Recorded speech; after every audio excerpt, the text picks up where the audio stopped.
پتہ ہونا چاہیے مارکیٹ کے اندر،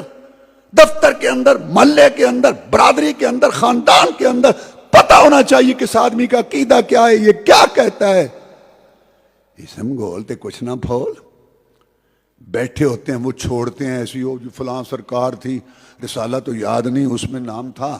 تو کچھ لوگ تھے پتہ نہیں لکھنؤ کے تھے کہ آگرہ کے تھے، کشتی میں بیٹھے تھے، پتہ نہیں مشرق سے مغرب جا رہے تھے، یاد نہیں،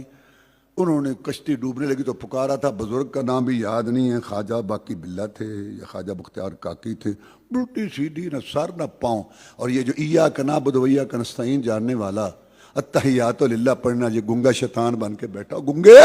تو بھی بول ہے تاکہ رب عرش پر خوش ہو، میرا بھی بیٹھے،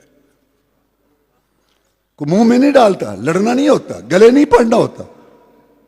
پتا تو ہو دائیں بائیں کہ یہ کیا عقیدہ رکھتا ہے۔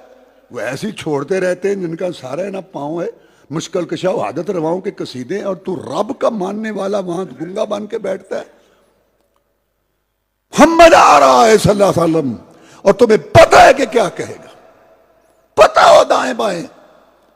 کون ہے کیا کہتا ہے۔ لڑنا نہیں ہوتا، گلے نہیں پڑنا ہوتا، لیکن بات تو کرو، رات کو رات، دن کو دن، جو ٹھیک ہے جاگو ٹھیک ہے۔ اور اپنے لیے اتنا غصہ کرتا ہے، تھوڑا سا کندھے سے لگ جائے، استری کے شکن ٹوٹ جائیں، 10 منٹ موڈ ٹھیک نہیں ہوتا۔ اپنے لیے اور رب کے لیے کو رب دیاں بھی باتاں کریا کر۔ توحید تو یہ ہے کہ خدا حشر میں کہہ دے یہ بندہ 2 عالم سے خفا میرے لیے ہے، تو سوچ بھی نہیں سکتا کہ اللہ تیری کتنی قدر کرے گا۔ کہتے ہیں اس کو جگہ نہ دینا۔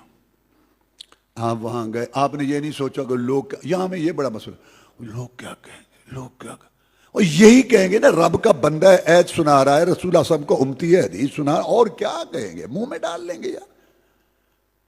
لوگ کیا کہیں گے، یہ کوئی نہیں سنا، رب کیا کہے گا۔